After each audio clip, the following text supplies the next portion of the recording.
Andrew Tate, a man who built his image of being the ultimate Sigma male, changed his religion, amassed a legion of loyal followers, and yet he ended up in the depths of a dungeon in Eastern Europe. Am I the only one who thinks this guy is straight up Griffith? Welcome, dear viewer, in today's special edition of Keyframe Chopper. As you can see by the date, I decided to get something more topical for this discussion, and what better topic could there be if not a comparison between a common man and a fictional character? The parallels are so obviously there, you don't need depth perception to see it, so where better to start than from the very beginning? Both Griffith and Tate were of humble origin. We know next to nothing about Griffith's background other than the implication that he was an orphan with dreams of ruling over the land. Andrew, on the other hand, has led a fairly normal life. Divorced parents, with an international chess master father, and a mother who brought the Tates to England. Kinda like a reverse Americanization here. In time, he picked up kickboxing as a competitive sport, achieving much in a few years. Traveling mercenary, anyone? And most importantly, his early proficiency at chess. His love for chess caused a clear connection to Griffith's life as a leader, command and leadership, sacrificing his men as pawns on the chessboard, and keeping his best for last. We see this displayed with how protective he was of his lieutenants, to the point he was willing to risk his own life for them. With Andrew, it's very clear with Tristan, his brother. He needed someone who he can trust to build a grind set. Of course, there needs to be a clear indication what kind of business these two had in common. Griffith ran a mercenary group under the name the Band of the Hawk, who fought a number of great battles in the name of Midland. The top G made history by taking this a step further with his Band of the Hoe. Tate started pimping webcam girls, which proved to be such a successful endeavor, he removed it entirely from his website. Must have been his dormant Christian genes kicking in. As it is blatantly obvious, both of these individuals are establishing a brand, some quite literally. But a successful business needs to get up close with their clients, and what better way to see this in action than this video of Andrew shining light on his sexual preferences under godforsaken odds. Would you rather have sex with a transsexual, which is a legitimate 10, or a woman, which is a legitimate 1? I am so smart. I operate on so many levels higher than the average man. When I say a 1 and a 10, Megan Fox with a dick, that's the tranny. Or Hulk Hogan with a pussy, that's the girl. Okay, there's a pussy, but he's got mustache and muscles and shit. He's all hairy, big dude, 6'5". It's pretty gay to me. That sounds pretty gay. I don't care if it's a pussy, that is gay. Whereas Megan Fox, okay, he's got a dick, but maybe you can like scoot it out the way. I'm still Megan Fox. This is exactly how Griffith operated. If there's something to gain by having sex, he takes on the opportunity. And this brings me to my next point. Both Andrew Tate and Griffith fucked themselves into power. To Tate's credit, it was more like a training ritual. Every day I was on a date. I was fucking 4 girls, 5 girls a week. Because that's how I built my business. I built my business off the back of my dick. But for both of these men, the end justifies the means. There's the phrase, art imitating life. But have you considered life imitating art? It really puts it in a whole new perspective. It's almost like Andrew used Berserk as a blueprint to build his webcam whoring empire. All 5 flew in, picked them all up. They're all sitting there. I sat them around the same table. And I was like, look, we're going to start a webcam business. You're going to stay. You're going to live in London. I'm going to look after you. And we're going to get rich. Around this time, Andrew's webcam business hit a wall like none other. Women. He foolishly believed his charisma can keep his girls on the leash, but it backfired on him. And then I had one girl, and she got too drunk one day, and she threw up in my apartment. I told her to clean up. She refused to clean up, started being an idiot. So I took her stuff, threw out the window. You never hit a girl, right? Can't do. She went to the police and told the police I hit her. When I didn't. Now, did he actually hit the woman, or was she lying in order to get him in trouble with the law? It's only fair to keep some skepticism about this, but the answer is probably yes. Soon enough, he had to make the choice of moving his entire business to a place where corruption is more accessible.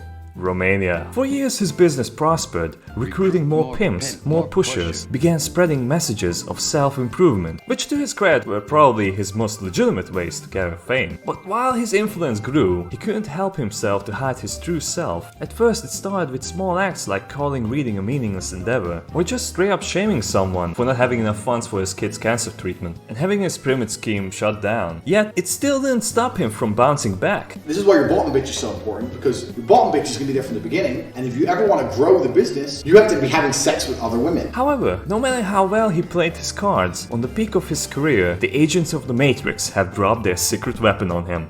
Women. The very thing that brought him power ended up being his Achilles heel. And just like back in England, the Tates have come under suspicion of sex trafficking, and this is exactly what Griffith went through.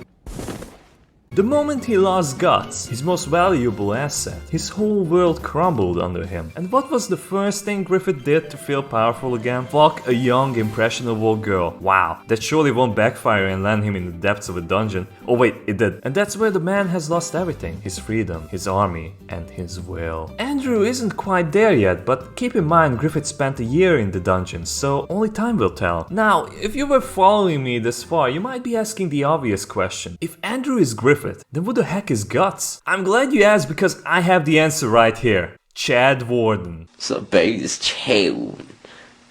He embodies Guts' core features to the T, while probably being the biggest troll of 2007 with his hit piece, Why the PS3 is better than the Wii and Xbox 360 Part 1. Facing his own battlefield, which was YouTube, fighting against the fanboys under the guise of his favorite slick black gaming console. Give me that shit that Mario ain't even fucking Mexican, alright? Look at that nigga's mustache, alright? Nigga ain't fooling me, alright?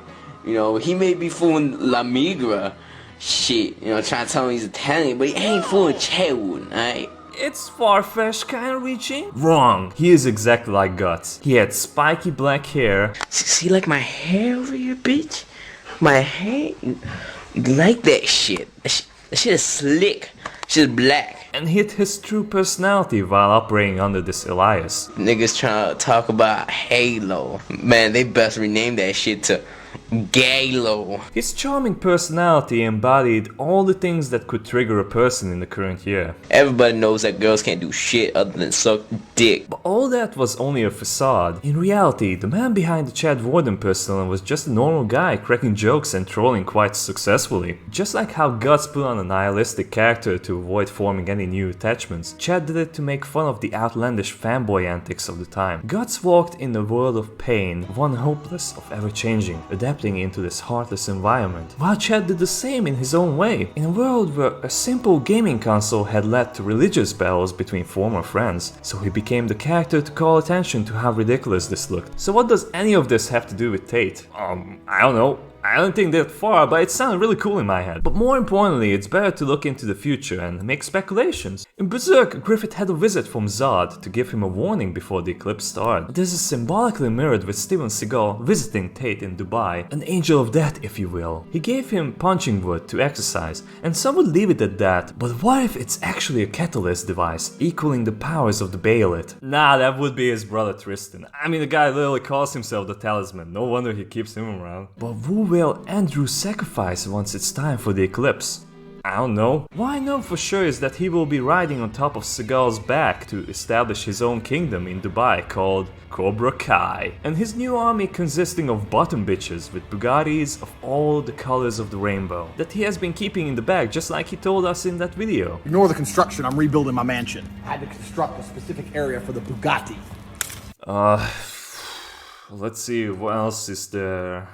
Oh yes, in Berserk we can witness Griffith showing off his musical talent. The rain may never fall till after sundown. Same goes for Tate to a much lesser degree. No hope, I was broke, did it dirty, no soap. They call me Mr. Plenty, plenty. Check the leather on the Bentley. Nice. Show your friends will get friendly. Oh my god.